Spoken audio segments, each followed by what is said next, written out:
अस्सलामुअलैकुम। अब बोलना होगा के साथ मैं हूँ सानिया इसहाक।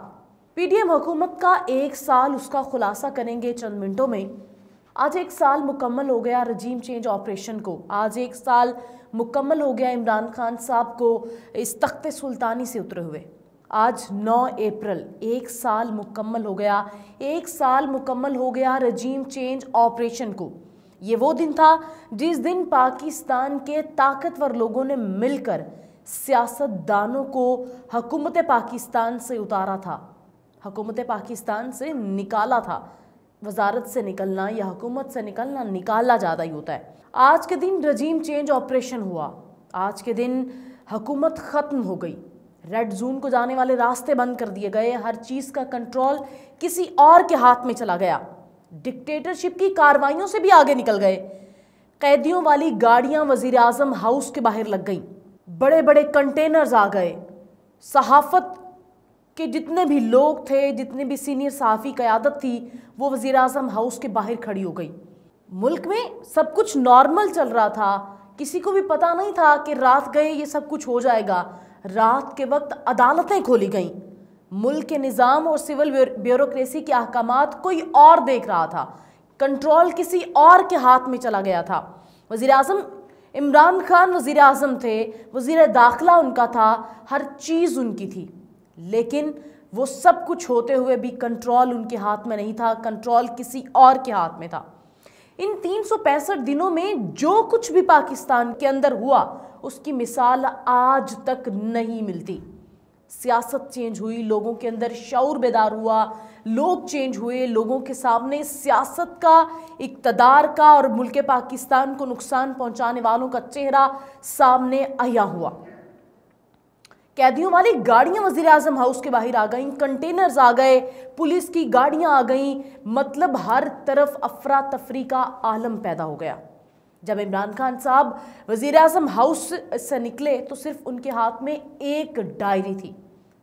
कहा जाता है कि वो डायरी जिसके ऊपर सिर्फ ये लिखा होता था कि खादमे मदीना, यानी कि आप उस शख्स की सोच देखिए, आप उस शख्स की वो चीज़ देखिए, जिस नज़रिया देखिए, जिस नज़रिए के तहत वो चलता था। हम ये ख्याल कर रहे थे कि एक बहुत बड़ा ट्रक आएगा, वज़ीर आज़म हाउस से बाहर निकलेगा और वज़ीर आज़म हाउस से वज़ीर आज़म इमरान खान साहब का जो सामान है वो बाहर निकाला जाएगा। लेकिन ऐसा नहीं हुआ। इमरान खान साहब एक डायरी पकड़कर बहुत ही तरीके से, बॉडी लैंग्वेज भी उनकी नॉर्मल थी, वो चलते हुए आ रहे थे। तो हमने किसी से पूछा कि इमरान खान साहब का सामान किधर है, तो बताने वाले ने क्या खूब जवाब दिया। कहता है कि इमरान खान साहब का यहाँ पे एक चप्पल भी नहीं है जो कि वो यहाँ से ले जाएं। उनकी सिर्फ एक डायरी है जो वो यहाँ से लेकर जाएंगे। ये वो रात थी जिस रात अदालतें खोली गईं। जबकि अतहर मीनुल्लाह ने कहा कि ये पिछले दिनों अतहर मीनुल्लाह ने कहा कि इस वक्त वाला सो मोटो नोटिस, उस वक्त वाला सो मोटो नोटिस भी गलत था, आज वाला सो मोटो नोटिस भी गलत है। कहा यह जाता है अदालतें जो हैं वो सियासी मुदाखलत नहीं कर सकती, लेकिन आज भी अदालतें जो हैं वो सियासी मुदाखलतें करती हैं। और अगर आपको दूसरी बात बताएं तो अदालत ने अब सिर्फ इतना नोटिस दिया है कि इलेक्शन जो है वो 90 दिनों के अंदर अंदर हो जानी चाहिए। सिर्फ अब अदालत ये कह रही है कि इलेक्शन जो है वो 90 दिनों के अंदर अंदर हो जाना चाहिए। अगर अदालतों की बात करूं उस रात की, तो उस रात ऐसा कुछ भी नहीं था, सब कुछ नॉर्मल था। पाकिस्तान के अंदर सब कुछ नॉर्मल चल रहा था। अचानक से एक फ़ैसला आता है कि इमरान खान साहब जो हैं वो अब वज़ीर आज़म नहीं रहे और इमरान खान साहब वज़ीर आज़म हाउस से रुखसत हो गए। बख्तरबंद गाड़ियाँ थीं, कंटेनर्स थे, पैरिजन वैन्स थीं और हर वक्त हर तरफ पुलिस की भारी नफरी मौजूद थी। उस वक्त अदालतें इसलिए खोली गईं, ये शक जाहिर किया जाता है कि ये लगने लगा था कि इमरान खान साहब जो हैं वो आर्मी चीफ को घर ना भेज दें। अदालतें खोलने का मकसद ये भी बताया गया कि इमरान खान साहब जो हैं वो आर्मी चीफ को घर ना भेज दें। ये भी कहा जाता रहा कि आइन की बालादस्ती के लिए अदालतें खोली गईं। ये भी कहा जाता रहा कि मार्शल लॉ का ख़तरा था, इस वजह से अदालतें जो हैं वो खोली गईं।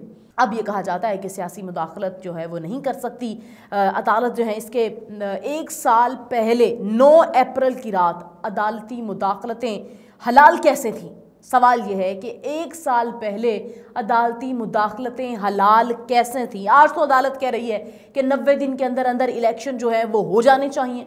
इन 365 दिनों में हर दिन नई चीज़ हुई, हर दिन नया कानून आया, हर दिन नया नोटिस आया, हर दिन नया बयान आता रहा। कभी क्या होता रहा, कभी दिन क्यों क्या होता था, शाम को क्या होता था। हर सुबह हर शाम नई पैदा होती थी, नई चीज़ें लेकर आती थी, नया सानेहा लेकर आती थी।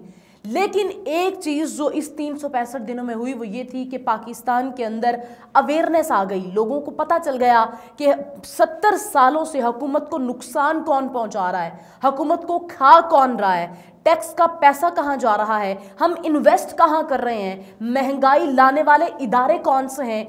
मुल्क के अंदर सियासतदानों का बेहानक चेहरा जो था वो था, लेकिन लोगों के अंदर इतना शऊर बेदार हो गया कि सियासतदानों के पीछे कौन सी ऐसा माफिया है जो इनके हाथों को कंट्रोल करता है, जिनके हाथ पाकिस्तान के ऊपर पड़ते हैं और वो पाकिस्तान के निज़ाम को चेंज कर रहे होते हैं। वो भी एक भयानक चेहरा है जो कि पाकिस्तान को कंट्रोल करता है। इन 365 दिनों में पॉलिटिकल पार्टीज एक्सपोज हुई। 1 साल में पाकिस्तानियों के अंदर ये शऊर बेदार हो गया, लोगों के अंदर ये समझबूझ पैदा हो गई, लोगों को पता चल गया कि पाकिस्तान में मसला आखिर है क्या। पाकिस्तानियों को पता चल गया कि पाकिस्तान को 70 सालों से कौन खा रहा है। पाकिस्तानियों को ये पता चल गया कि 70 सालों से पाकिस्तान के साथ खेल कौन खेल रहा है, किसने मुल्क को इस नौबत तक पहुंचाया है। इन 365 दिनों में महंगाई का एक तूफान आया। पीडीएम हुकूमत, जब इंपोर्टेड हुकूमत हमारे ऊपर मुसल्लत की गई तो महंगाई मकाओ मार्च के साथ वो आए। महंगाई मार्च मकाओ जो है आज खुदकशी मकाओ जो है वो मार्च बन चुका है। हर इंसान मर रहा है, 2 वक्त की नवाला नहीं खाया जा रहा। गंदुम पैदा करने वाला ये पाकिस्तान का वो वाहिद मुल्क है, ये पाकिस्तान वो वाहिद मुल्क है जो गंदुम पैदा करता है। आज लोग यहाँ पे बिलक बिलक कर मर रहे हैं। कहा जाता है ये शहबाज शरीफ साहब ने मुफ्त आटे की जो कार्रवाइयाँ वो शुरू की, लेकिन कई जगहों पर सर्वे के साथ सामने आया कि 600 रुपये में बोरी दी जाती है। लोग कस्में कुरान उठा रहे हैं, लोग भूखे मर रहे हैं, लोगों को आटा तक नसीब नहीं है। इस मुल्क में महंगाई से लोग चक्की में पीस गए, टैक्स जो हैं वो बढ़ा दिए गए। हम हर चीज़ पर टैक्स देते हैं, खाने पर टैक्स देते हैं, पीने पर टैक्स देते हैं, मरने पर टैक्स देते हैं, अपने घर का नक्शा पास करवाने पर टैक्स देते हैं। हमारे हम एक जो साबुन इस्तेमाल करते हैं हमारा अपने घर के अंदर, उस चीज़ पे भी टैक्स देते हैं। लेकिन मुल्क पाकिस्तान का निज़ाम क्या सिर्फ टैक्स वसूल करने तक रह गया है? मुल्क पाकिस्तान का निज़ाम इस वक्त तबाह व बर्बाद हो चुका है। मुल्क पाकिस्तान को तबाही के दहाने पर लाने वाले भी यही लोग हैं, ये वही कारसाज हैं जिन्होंने मुल्क पाकिस्तान को तबाह व बर्बाद कर दिया। मुल्क पाकिस्तान के लोगों को ये समझ आ गई कि एस्टैब्लिशमेंट का असल चेहरा कौन सा है, एस्टैब्लिशमेंट कहाँ से खेल खेलती है, एस्टैब्लिशमेंट हमारे साथ करती क्या है। ये वो साल था जिसके अंदर पाकिस्तानियों को अवेयरनेस हासिल हो गई, मुल्क को तबाह करने वाले लोगों का पता चल गया, लोगों का चेहरा अयां होकर सामने आ गया। ये साल पाकिस्तानियों को पता चल गया कि हकीकत में पाकिस्तानियों को नकब कहाँ से लगाई गई है। इसी दुख और अफसोस के साथ और दुआ के साथ अल्लाह ताला पाकिस्तान को, मुल्क पाकिस्तान को सलामती और अमन नसीब करे, यहाँ पे रहने वालों के लिए अमन हो। क्योंकि लोग तो यहाँ से निकलते जा रहे हैं, लोगों को ये लग रहा है कि पाकिस्तान के अंदर कुछ नहीं है, पाकिस्तान के अंदर अमन नहीं होगा, पाकिस्तान के अंदर सुकून नहीं होगा, तो लोग कहाँ जाएंगे, लोग यूं ही मरते रहेंगे। अब तक हमें ये पता चल चुका मुल्क को खाता कौन है, नकब कौन लगाता है, एस्टैब्लिशमेंट के इदारे क्या काम करते हैं, सियासतदानों का क्या रोल है। अभी अल्लाह ताला इस मुल्क का हामी नासिर हो। एक नए टॉपिक के साथ कल दोबारा हाजिर होंगे, तब तक के लिए अल्लाह ने के बाद।